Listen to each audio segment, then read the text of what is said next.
அன்பான இறை மக்களே, உங்கள் அனைவரையும் நம் ஆண்டவர் இயேசு கிறிஸ்துவின் நாமத்தினால் வாழ்த்துகிறேன். ஒவ்வொரு நாளும் நம்மை பாதுகாத்து பராமரித்து வருகிற இறைவனுக்கு நன்றி அறிதலாக தினமும் மாலையில் குடும்பமாக ஒன்று சேர்ந்து குடும்ப ஜெபம் ஜெபிக்க வேண்டும். அவ்வாறு குடும்பமாக நாம் ஜெபிக்கும் போது ஆண்டவர் நம்மையும் நம்முடைய குடும்பத்தையும் இன்னும் அதிகமாக ஆசீர்வதிக்கிறார்.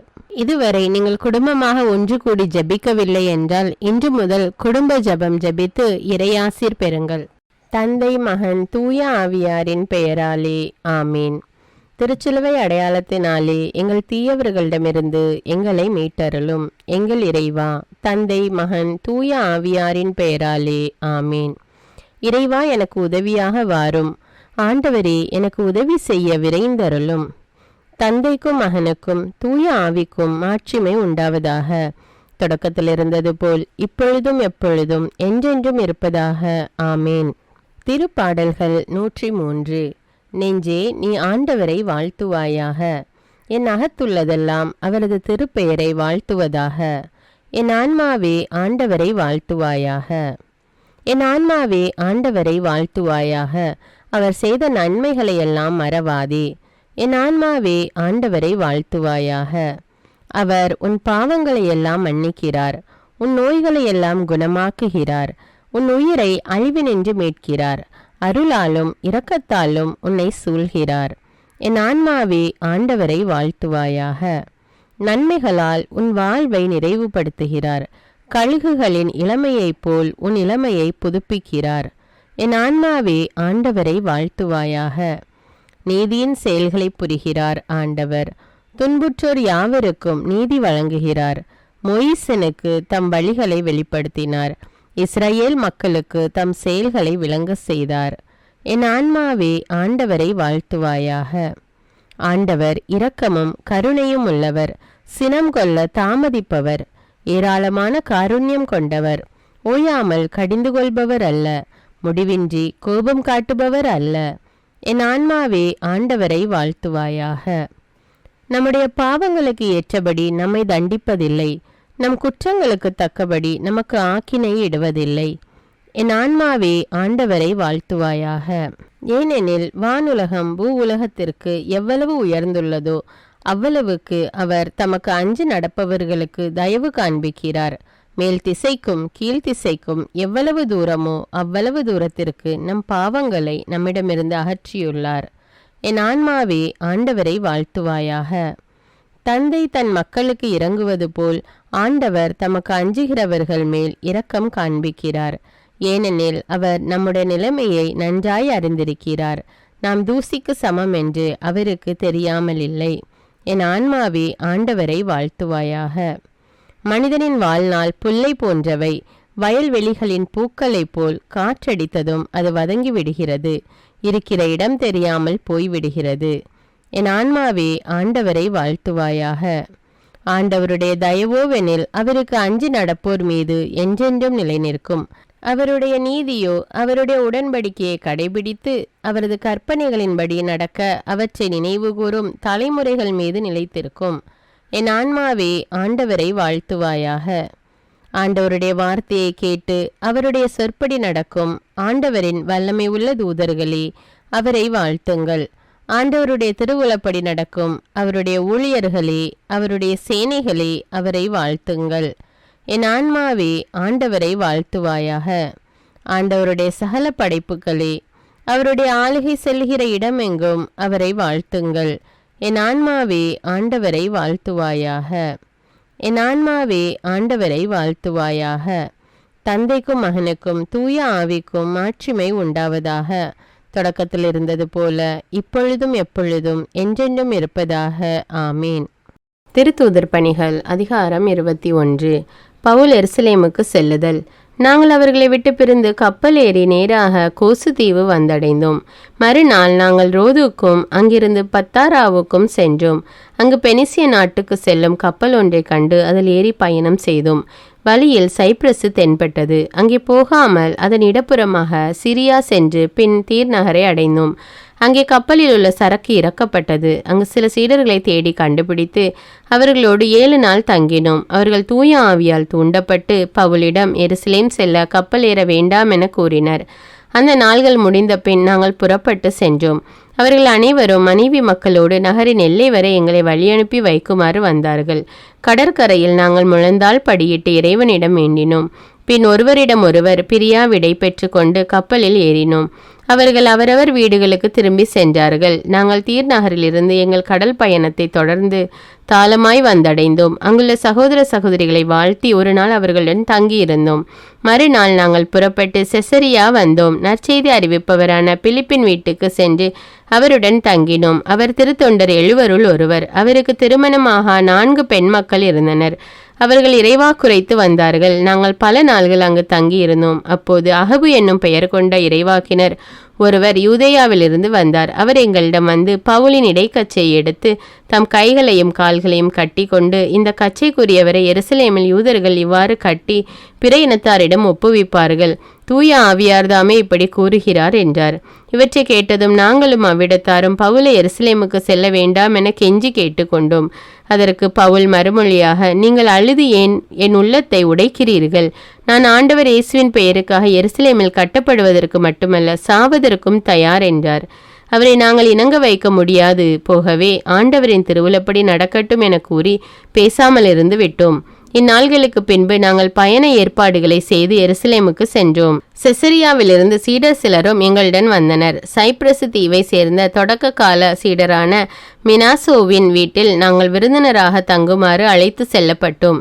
எருசலேம் நகரில் பவுல் யாக்கோபை சந்தித்தல். நாங்கள் எருசலேம் சென்று சேர்ந்தபோது சகோதர சகோதரிகள் எங்களை மகிழ்வுடன் வரவேற்றார்கள். மறுநாள் பவுல் எங்களை கூட்டிக் கொண்டு யாக்கோபிடம் சென்றார். அங்கு அனைத்து மூப்பரும் வந்திருந்தனர். பவுல் அவர்களை வாழ்த்திய பின் தம் திருப்பணி மூலம் கடவுள் பிற இனத்தாரிடம் செய்தவற்றை ஒவ்வொன்றாக விளக்கினார். இதை கேட்டவர்கள் கடவுளை போற்றி புகழ்ந்தார்கள். எனினும் அவர்கள் அவரிடம், சகோதரரே, யூதருள் எத்தனையோ 1000 பேர் நம்பிக்கை கொண்டுள்ளதையும் அவர்கள் அனைவரும் திருச்சட்டத்தின் மீது ஆர்வமுடையவர்களாய் இருப்பதையும் நீர் பார்க்கிறீர் அல்லவா? நீர் பிற இனத்தாரிடையே வாழும் யூதர் அனைவரும் தங்கள் பிள்ளைகளுக்கு விருத்த சேதனம் செய்ய வேண்டியதில்லை என்றும் நம் முறைமைகளின்படி நடக்க வேண்டியதில்லை என்றும் கூறி மோசேயின் சட்டத்தை விட்டு விலகுமாறு கற்றுக் கொடுப்பதாக உம்மை பற்றி கேள்விப்பட்டிருக்கிறோம். நீர் வந்திருப்பது பற்றி இங்குள்ள யூதர்கள் எப்படியும் கேள்விப்பட்டிருப்பார்கள் என்று கூறினார்கள். அவர்கள், இப்போது என்ன செய்வது என்று சிந்தித்து கொண்டே, நாங்கள் உமக்கு கூறுவதை நீர் செய்யும். பொருத்தனை செய்து கொண்ட 4 பேர் எங்களிடையே உள்ளனர். இவர்களை கூட்டிக் கொண்டு போய் இவர்களோடு சேர்ந்து தூய்மை சடங்கு செய்து கொள்ளும். அவர்கள் முடிவெட்டுவதற்கான செலவை நீரே ஏற்றுக்கொள்ளும். இதனால் நீர் திருச்சட்டத்தை கடைபிடித்து நடப்பவர் என்றும் உம்மை பற்றி கேள்விப்பட்டவைகளில் உண்மை எதுவும் இல்லை என்றும் அனைவரும் தெரிந்து கொள்வர். சிலைகளுக்கு படைக்கப்பட்டவை, இரத்தம், கழுத்து நெரிக்கப்பட்டு செத்தவை மற்றும் பரத்தமை ஆகியவற்றை நம்பிக்கை கொண்ட பிற இனத்தவர் தவிர்க்க வேண்டும் என்று நாங்கள் தீர்மானித்து அவர்களுக்கு எழுதியுள்ளோம் என்று அவரிடம் கூறினார்கள். மறுநாள் பவுல் அவர்களை கூட்டிக் கொண்டு போய் அவர்களோடு சேர்ந்து தாமும் தூய்மை சடங்கு செய்து கொண்டார். பின் கோவிலுள் சென்று எப்போது தூய்மை சடங்கு காலம் நிறைவு பெறுகிறது என்றும் எப்போது அவர்களுள் ஒவ்வொருவருக்காகவும் பலி செலுத்தப்படும் என்றும் தெரியப்படுத்தினார். கோவிலுள் பவுல் கைது செய்யப்படுதல். அந்த 7 நாள்களும் முடிய போகும் வேளையில் ஆசியாவில் உள்ள யூதர் கோவிலுள் பவுலை கண்டனர். உடனே அவர்கள் மக்கள் கூட்டம் முழுவதையும் தூண்டிவிட்டு பவுலை பிடித்து, இஸ்ரேல் மக்களே, உதவ வாருங்கள். மக்களுக்கும் திருச்சட்டத்துக்கும் இந்த இடத்துக்கும் எதிராக எல்லா இடங்களிலும் கற்பிப்பவன் இந்த மனிதன்தான். மேலும் கிரேக்கரை கோவிலுக்குள் கூட்டி வந்து இந்த தூய்மையான இடத்தை தீட்டுப்படுத்தியுள்ளான் என்று கத்தினார்கள். ஏனெனில் அவர்கள் எபேசியரான துரோப்பியம் என்பவரை அவரோடு நகரில் கண்டிருந்தனர். பவுல் அவரை கோவிலுக்குள் கூட்டிக் கொண்டு போயிருப்பார் என நினைத்து கொண்டனர். நகரெங்கும் கலகம் உண்டாயிற்று. மக்கள் கூட்டமாய் ஓடி சென்று பவுலை பிடித்து கோவிலின் வெளியே இழுத்து வந்து கதவுகளை அடைத்தனர். அவர்கள் அவரை கொலை செய்ய வழி தேடிய போது எருசலேம் நகரம் முழுவதும் குழப்பம் நிலவுகிறது என்ற செய்தி படைப்பிரிவின் 1000 தலைவருக்கு எட்டியது. உடனே அவர் போர் வீரர்களையும் 100 தலைவர்களையும் கூட்டிக் கொண்டு ஓடி வந்தார். 1000 தலைவரையும் அவரோடு போர் வீரர்களையும் கண்டதும் பவுலை அடிப்பதை மக்கள் நிறுத்தினார்கள். 1000 தலைவர் அருகில் வந்து பவுலை பிடித்து 2 சங்கிலிகளால் கட்டுமாறு ஆணை பிறப்பித்தார். பின்பு, இவன் யார், என்ன செய்தான் என்று வினவினார். கூட்டத்தில் இருந்தவர்களில் சிலர் இப்படியும் சிலர் அப்படியுமாக கூச்சலிட்டனர். அமளி மிகுதியால் உறுதியாய் எதுவும் தெரிந்து கொள்ள முடியாதவராய் 1000 தலைவர் பவுலை கோட்டைக்குள் கூட்டி செல்லுமாறு ஆணை பிறப்பித்தார். பவுல் படிக்கட்டுகளை அடைந்தபோது மக்கள் கூட்டம் கட்டுக்கடங்காததாய் இருந்ததால் படை வீரர் அவரை தூக்கி கொண்டு மேலே செல்ல நேரிட்டது. ஏனெனில் இவன் ஒழிக என்று கத்திக்கொண்டே அங்கு திரண்டிருந்த மக்கள் அவரை பின்தொடர்ந்தனர். பவுல் தம் நிலையை விளக்குதல். அவர்கள் பவுலை கோட்டைக்குள் கூட்டி செல்லவிருந்த போது பவுல் ஆயிரத்தவர் தலைவரிடம், நான் உம்மோடு பேசலாமா என்று கேட்க அவர், உனக்கு கிரேக்க மொழி தெரியுமா என்றார். அப்படியானால் சில நாள்களுக்கு முன்னால் கலகம் செய்து கத்தி ஏந்திய 4000 பேரை பாலை நிலத்துக்கு கூட்டி சென்ற எகிப்தியன் நீதானோ என்று கேட்டார். அதற்கு பவுல், நான் ஒரு யூதன், சிலிசியாவில் உள்ள தர்சு நகரத்தை சேர்ந்தவன், புகழ்பெற்ற அந்நகரத்தின் குடிமகன், மக்களிடம் இப்போது பேச அனுமதி வேண்டுகிறேன் என்றார். பவுல் அனுமதி பெற்று படிக்கட்டுகளில் நின்று கொண்டு மக்களை நோக்கி கையால் சைகை காட்டினார். மிகுந்த அமைதி உண்டாயிற்று. பின் பவுல் எபிரேய மொழியில் உரையாற்ற தொடங்கினார். இறைவார்த்தைக்கு ஏற்ப இன்று நாம் வாழ்ந்திருக்கிறோமா என்று சிந்தித்து நம்முடைய பாவங்களுக்காக மனம் வருந்தி மன்னிப்பு கேட்போம். எல்லாம் வல்ல இறைவனிடமும் எப்போதும் கன்னியான பரிசுத்த மரியாவிடமும் அதிதூதரான தூய மிக்கேலிடமும் திருமுழுக்கு யோவானிடமும் திருத்தூதரான தூய பேதுரு பவுலிடமும் தூயவர் எல்லாரிடமும் நான் பாவி என்று ஏற்றுக்கொள்கின்றேன். ஏனெனில் என் சிந்தனையாலும் சொல்லாலும் செயலாலும் பாவங்கள் பல செய்தேன். என் பாவமே, என் பாவமே, என் பெரும்பாவமே. ஆகையால் எப்பொழுதும் கன்னியான தூய மரியாவையும் அதிதூதர் தூய மிக்கேலையும் திருமுழுக்கு யோவானையும் தூயவர் எல்லோரையும் எனக்காக வேண்டிக் கொள்ள மன்றாடுகிறேன். எல்லாம் வல்ல இறைவன் நம்மீது இரக்கம் வைத்து நம்முடைய பாவங்களை மன்னித்து நம்மை நிலையான வாழ்வுக்கு அழைத்து செல்வாராக. ஆமேன். எல்லாம் வல்ல இரக்கமுள்ள ஆண்டவர் நமக்கு பாவ மன்னிப்பும் பொறுத்தலும் விமோச்சனமும் அளிப்பாராக. ஆமேன். குடும்ப மன்றாட்டு. ஆண்டவர் உலக பெரும் குடும்பமான மானிடத்தின் மீதும் அவருடைய அன்பு குடும்பமாகிய திருச்சபை மீதும் குறிப்பாக அவருடைய பெயரால் இங்கு கூடியிருக்கும் நம் குடும்பத்தின் மீதும் தம் அருட்கொடைகளை பொழிந்தருளுமாறு மன்றாடுவோம். இக்குடும்பத்தில் உறுப்பினர் எல்லோரும் ஒருவருக்கொருவர் அன்பிலும் தேவ அருளிலும் நிலைத்திருக்க வேண்டுமென்று உம்மை மன்றாடுகிறோம். ஆண்டவரே, எங்கள் மன்றாட்டை கேட்டருளும். பகையாலும் விரோதத்தாலும் பிரிந்து வாழும் குடும்பங்களை எல்லாம் உமது திருக்குடும்பத்தின் ஒற்றுமைக்கும் அன்பு வாழ்வுக்கும் அழைத்து கூட்டி சேர்க்க வேண்டும் என்று உம்மை மன்றாடுகிறோம். ஆண்டவரே, எங்கள் மன்றாட்டை கேட்டருளும். இக்குடும்பத்தின் மக்கள் எல்லாம் உமக்கும் மனிதருக்கும் உகந்தவர்களாகி ஞானத்திலும் வயதிலும் அருளிலும் வளர்ந்தோங்க வேண்டும் என்று உம்மை மன்றாடுகிறோம். ஆண்டவரே, எங்கள் மன்றாட்டை கேட்டருளும். இக்குடும்பத்தின் வியாதி துன்ப வருத்தங்களில் நீரே துணையாக நின்று உமது வலக்கரத்தால் பசாசின் சக்திகளை விரட்டியோட்டி தயபுரியுமாறு உம்மை மன்றாடுகிறோம். ஆண்டவரே, எங்கள் மன்றாட்டை கேட்டருளும். தரித்திரம், வியாதி, சாவு, கவலை இவற்றால் துன்புறும் குடும்பங்கள் எல்லாம் உமது அளவற்ற அன்பிலும் பராமரிப்பிலும் நம்பிக்கை கொள்ளுமாறு உதவி புரிய உம்மை மன்றாடுகிறோம். ஆண்டவரே, எங்கள் மன்றாட்டை கேட்டருளும். இங்கு இப்பொழுது பிரசன்னமாயிராத இக்குடும்பத்தை சார்ந்த உறுப்பினர் எல்லோரையும் சகல ஆன்ம சரீர ஆபத்துக்களிலிருந்து காப்பாற்றி உமது அன்பிலும் அருளிலும் வைத்து காத்தருளுமாறு உம்மை மன்றாடுகிறோம். ஆண்டவரே, எங்கள் மன்றாட்டை கேட்டருளும். இக்குடும்பத்தில் மரித்தவர்கள் விசுவாசத்தின் முத்திரையோடு எங்களுக்கு முன் சென்று சமாதானத்தில் நித்திரை செய்கின்ற எல்லா மரித்த விசுவாசிகளுக்கும் நித்திய இலைப்பாற்றி தந்தருள வேண்டும் என்று உம்மை மன்றாடுகிறோம். ஆண்டவரே, எங்கள் மன்றாட்டை கேட்டருளும். இப்பொழுது நம் ஒவ்வொருவருடைய சொந்த கருத்துக்களுக்காக மௌனமாக சிறிது நேரம் ஜெபிப்போம். எல்லாம் வல்ல சர்வேஸ்வரா, உமது திருமகன் இயேசு கிறிஸ்து மரியாளுக்கும் சூசையப்பருக்கும் பணிந்து குடும்ப வாழ்வை சொல்லறிய புண்ணியங்களால் அர்ச்சிக்க வேண்டும் என்று திருவுளமானீர். அவருடைய பெயரால் இங்கு கூடியிருக்கும் இக்குடும்பத்தை கண்ணோக்கி பாரும். அத்திரு குடும்பத்தின் முன்மாதிரிகையை இக்குடும்பமும் கண்டு பாவித்து இறுதியில் திரு ஏக சர்வேஸ்வரனாய் வாழும் உமது நித்திய குடும்பத்திற்கு வந்து சேர அருள் புரியும். உம்மோடும் பரிசுத்த ஆவின் ஐக்கியத்தில் சர்வேஸ்வரனாய் என்றென்னும் வாழ்ந்து ஆட்சி செய்கின்ற எங்கள் ஆண்டவரும் உம்முடைய சுதனுமாகிய அதே இயேசு கிறிஸ்துவின் வழியாக உம்மை மன்றாடுகிறோம். ஆமீன்.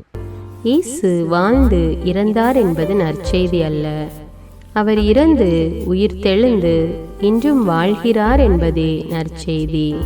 ஆண்டவர் நம்மோடு வாழ்ந்து கொண்டிருக்கும் போது நாம் ஏன் கவலைப்பட வேண்டும்? நம்முடைய மன்றாட்டுக்கள் விண்ணப்பங்கள் அனைத்தையும் நன்றியோடு நம் ஆண்டவருடைய சமூகத்தில் இப்பொழுது எடுத்து வைப்போமா? பரலோகத்தில் இருக்கின்ற எங்கள் பிதாவே, விண்ணையும் மண்ணையும் படைத்தவரே, இக்காலத்துக்கும் அரசராயிருக்கின்ற ஒரே கடவுளே, மிகுந்த இரக்கமுடைய இறைவா, படைகளின் ஆண்டவரே, எங்கள் பாவங்களை மன்னிக்கும் தெய்வமே, எங்களுக்கு சமாதானத்தை அருள்பவரே, வெற்றியை கொடுக்கும் தேவனே, எங்களை குணமாக்கும் தந்தையே, எங்களை காண்கிறவரே, வழி நடத்துபவரே, ஆறுதலின் தெய்வமே, தம் ஒரே மகன் மீது நம்பிக்கை கொள்ளும் எவரும் அழியாமல் நிலை வாழ்வு பெறும் பொருட்டு அந்த மகனையே அளிக்கும் அளவுக்கு உலகின் மேல் அன்பு கூர்ந்தவரே, தம்மை நோக்கி மன்றாடும் யாவருக்கும், உண்மையாய் தம்மை நோக்கி மன்றாடும் யாவருக்கும் அருகில் இருக்கும் ஆண்டவரே, உம்மை ஆராதிக்கிறோம், உம்மை போற்றுகிறோம், உம்மை துதிக்கிறோம், உமக்கு நன்றி செலுத்துகிறோம். ஆண்டவராகிய இயேசுவே, எங்கள் மெசியாவே, எங்கள் நல்லாயனே, உலகின் ஒளியானவரே, எங்கள் மீட்பரே, வாழ்வும் வழியும் உண்மையுமானவரே, பரலோகத்திலிருந்து இறங்கி வந்த இயேசுவே, பாவியை தேடி வந்த இயேசுவே, நோயுற்றோரை குணப்படுத்தும் இயேசுவே, உலகின் பாவங்களை போக்கும் செம்மறியே, உம்மை அன்பு செய்கிறோம், ஆராதிக்கிறோம். எங்கள் மீட்பரே, எங்களுடைய பாவங்களுக்காக நீர் சிலுவையில் மரித்து மரணத்தினின்று உயிர்த்தெழுந்து இப்பொழுது பிதாவின் வலப்பக்கத்தில் எங்களுக்காக பரிந்து பேசி கொண்டு இருக்கிறீர். உம்மை எங்கள் மீட்பராக ஏற்றுக்கொண்டு உமது பாதத்தில் விழுந்து உமக்கு எங்களை ஒப்பு கொடுக்கிறோம். உமது திரு இரத்தத்தால் கழுவி எங்களை நீதிமான்களாய் மாற்றும் ஆண்டவரே, நாங்கள் செய்த எல்லா பாவங்களையும், குறிப்பாக எங்களுக்கு சாபத்தை கொண்டு வந்த பாவங்களுக்காகவும் மனம் வருந்துகிறோம். எங்களை மன்னியும் தெய்வமே, எங்கள் முன்னோர்களின் பாவங்களினால் ஏற்பட்ட சாபங்களையும் நீர் சிலுவையில் சுமந்து தீர்த்தீர் என்று விசுவசிக்கிறோம். பாவங்களையும் சாபங்களையும் நீக்கி எங்களுக்கு விடுதலையை தாரும். எங்கள் மீட்பரே, உமக்குள் நாங்கள் மன்னிப்பை பெற்றது போலவே எங்களுக்கு தீமை செய்தவர்கள், எங்களை தவறான பாதையில் நடத்தியவர்கள் அனைவரையும் உமது சித்தத்தின்படியே மன்னிக்கிறோம். எங்களை ஆசீர்வதியும். தூய ஆவியானவரே, மாட்சிமிக்க ஆவியானவரே, வாழ்வு தரும் ஆவியானவரே, வல்லமையின் ஆவியானவரே, எங்கள் தேற்றரவாளரே, திடம் தருபவரே, மகிழ்ச்சியின் ஆவியானவரே, விண்ணப்பிக்கும் ஆவியானவரே, நோய் நீக்கும் ஆவியானவரே, பாவத்தை உணர்த்தும் ஆவியானவரே, புது இதயம் அருள்பவரே, புது வாழ்வு அருள்பவரே, இறுதி நாளில் மாந்தர் யாவர் மேலும் ஊற்றப்படும் ஆவியானவரே, சத்தியத்திற்குள் எங்களை வழிநடத்துபவரே, எங்களை உயிர்ப்பிக்கும் ஆவியானவரே, கொடைகளை அருள்பவரே, பாவத்தையும் சாபத்தையும் நீக்குபவரே, உம்மை ஆராதிக்கிறோம், அன்பு கூறுகிறோம், நன்றி செலுத்துகிறோம். எங்களை ஆசீர்வதியும். மூவரு தெய்வமே, எங்களுடைய ஆவி, ஆன்மா, உடலை உமக்கு ஒப்பு கொடுக்கிறோம். எங்கள் ஆண்டவராம் இயேசுவின் வருகையில் நாங்கள் குற்றமற்றவர்களாய் காணப்பட, நீதிமான்களாய் நிற்க உம்முடைய அருளை வேண்டுகிறோம். தூய்மையின்றி எவரும் கடவுளை காண முடியாது என்ற உண்மையை நாங்கள் அறிந்திருப்பதால் தூய்மை எங்கள் சிந்தனைகளை ஆட்கொள்ள வேண்டுமாய் உம்மிடம் தாழ்ந்து பணிந்து மன்றாடுகிறோம். நீங்கள் இயேசுவை ஏற்றுக்கொண்டபடியே அவருக்குள் வேறு கொண்டவர்களாகவும் அவர் மேல் கட்டப்பட்டவர்களாகவும் அவருக்குள் நடந்து கொள்ளுங்கள் என்ற மறை உண்மை எங்கள் வாழ்வின் அனுபவமாக உம்மிடம் ஜெபிக்கிறோம். நாங்கள் இயேசுவாக வளர்வதற்கு எங்கள் இதயத்தில் விருப்பத்தை உருவாக்குமாறு மன்றாடுகிறோம். உங்கள் பகைவர்களிடம் அன்பு கூறுங்கள், உங்களை சபிக்கிறவர்களை ஆசீர்வதியுங்கள், உங்களை பகைக்கிறவர்களுக்கு நன்மை செய்யுங்கள், உங்களை துன்புறுத்துவோருக்காக இறைவனிடம் வேண்டுங்கள் என்ற உமது திரு வசனங்களின்படி நாங்கள் வாழ்வதே உமது திருவுலமாகையால் உமக்கு கீழ்ப்படிந்து வாழும் அருளை எங்களுக்கு தாரும் சுவாமி. தீமையை நன்மையால் வெல்லுங்கள் என்ற இறை வார்த்தையின்படியே தீமைக்கு பதில் நன்மை செய்யும் திவ்ய சுபாவத்தை எங்களுக்கு தாரும். என் பொருட்டு மக்கள் உங்களை இகழ்ந்து துன்புறுத்தி உங்களை பற்றி இல்லாதவை பொல்லாதவை எல்லாம் சொல்லும்போது நீங்கள் பேறு பெற்றவர்களே, மகிழ்ந்து பேறு வகை கொள்ளுங்கள். ஏனெனில் விண்ணுலகில் உங்களுக்கு கிடைக்கும் கைமாறு மிகுதியாகும் என்ற உமது போதனையின்படியே எங்களுடைய இறை வாழ்வில் மற்றவர்கள் எங்களை புறக்கணிக்கும் போதும் நிந்தைக்குள்ளாக்கும் போதும் தீயதை பேசும்போதும் நாங்கள் அமைதி காத்து உமது பாடுகளை தியானித்து மிக சிறிய பாடுகளும் எங்களை இயேசுவை போல மாற இயேசுவுக்கு சாட்சி பகர உதவும் என்றுணர்ந்து அதுபோன்ற சூழ்நிலைகளில் உமக்கு நன்றி கூறுவதே உயர்வானது என்று நாங்கள் உணர செய்தருளும்.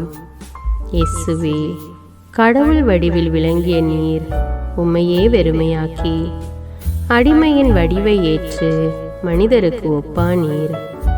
மனித உருவில் தோன்றி சாவை ஏற்கும் அளவுக்கு, அதுவும் சிலுவை சாவையே ஏற்கும் அளவுக்கு கீழ்ப்படிந்து உம்மையே தாழ்த்தி கொண்டீர். உன்னதங்களில் வாழும் நீர் எங்களுடைய மீட்புக்காக உம்மையே தாழ்த்தி பூவுலகத்திற்கு வந்ததை நாங்கள் உணர செய்தருளும். உமது தாழ்மையையும் தூய்மையையும் நாங்கள் அணிந்து கொள்ள எங்களுக்கு அருள் தாரும். மற்றவர்கள் உயர்விலும் மேன்மையிலும் நாங்கள் மகிழ்வடையும் மனதை எங்களுக்கு தாரும்.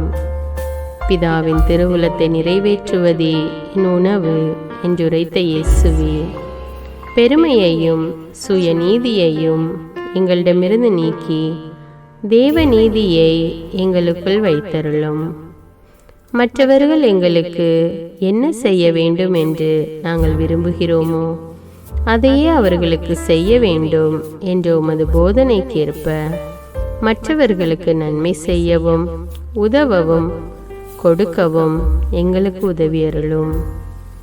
எங்கள் ஆண்டவரே, நாங்கள் மீட்பின் அனுபவத்தோடு என்றும் வாழ, பாவ மன்னிப்பின் நிச்சயத்தை தொடர்ந்து அனுபவிக்க, பகைவர்களையும் அன்பு செய்ய, வேதனையுறும் உள்ளங்களுக்கு மகிழ்ச்சியை அளிக்க, எதிர்பார்த்த ஒன்று நடவாத போதும் அமைதியுடன் வாழ, காரியங்கள் போதுமான அளவு நடைபெறாத போதும் பொறுமையுடன் வாழ வேண்டும் என்றே நிந்தைக்குள்ளாக்குபவர்களிடமும் கனிவு காட்ட, புறக்கணிப்பவர்களுக்கும் நன்மை செய்ய, நண்பர்கள் உண்மையற்றவர்களாக மாறும்போதும் நாங்கள் உண்மையுடன் இருக்க, கடுமையான சோதனைகளிலும் தன்னடக்கத்துடன் வாழ, தூய கோலத்துடன் உம்மை வழிபட, விசுவாசத்திலிருந்து மகா விசுவாசமான வாழ்விற்கு கடந்து செல்ல, ஜப வீரர்களாய் வாழ, இயேசுவின் சீடர்களாய் வாழ, இயேசுவுக்கு சாட்சி பகர மன்றாடுகிறோம். எங்கள் விண்ணப்பங்களை ஏற்று ஆசீர்வதியும். எதை பற்றியும் கவலைப்பட வேண்டாம். ஆனால் நன்றியோடு கூடிய இறைவேண்டல், மன்றாட்டு ஆகிய அனைத்தின் வழியாகவும் கடவுளிடம் உங்கள் விண்ணப்பங்களை தெரிவியுங்கள். அப்பொழுது அறிவெல்லாம் கடந்த இறை அமைதி கிறிஸ்து இயேசுவோடு இணைந்துள்ள உங்கள் உள்ளத்தையும் மனத்தையும் பாதுகாக்கும் என்ற உமது கட்டளையின்படியே எங்கள் விண்ணப்பங்களை உமது பாதத்தில் சமர்ப்பிக்கிறோம். குறிப்பாக இப்பொழுது உங்களுடைய விண்ணப்பங்கள் என்னவென்று மௌனமாக கூறுங்கள். சர்வ வல்லவரே, விண்ணப்பத்தை கேட்பவரே, இரக்கங்களின் கடவுளே, ஆசீர்வதிக்கிறவரே, அற்புதங்களையும் அதிசயங்களையும் செய்பவரே, உமது திருவுளத்தின்படியே எங்களை ஆசீர்வதியும். உம்மை நாங்கள் காண்பதற்கு எங்கள் கண்களை தூய்மையாக்கும். உமது குரலை நாங்கள் கேட்பதற்கு எங்கள் செவிகளை திறந்தருளும். எங்களுக்கு ஆறுதலையும் தேறுதலையும் சமாதானத்தையும் தந்து ஆசீர்வதியும். உமக்கு நன்றி செலுத்துகிறோம். கோடானு கோடி நன்றி செலுத்துகிறோம். துதி, கன, மகிமை, மாட்சிமை யாவற்றையும் உமக்கே செலுத்துகிறோம். எங்கள் ஆண்டவராம் இயேசுவின் இனிய நாமத்தில் ஜெபிக்கிறோம் எங்கள் நல்ல பிதாவே, ஆமீன். இந்த வீடியோ உங்களுக்கு பயனுள்ளதாக இருந்தா என்பதை எனக்கு கமெண்ட்ஸில் தெரியப்படுத்துங்கள். மேலும் இந்த வீடியோவை பிறரோடு ஷேர் செய்து கொள்ளுங்கள். நன்றி.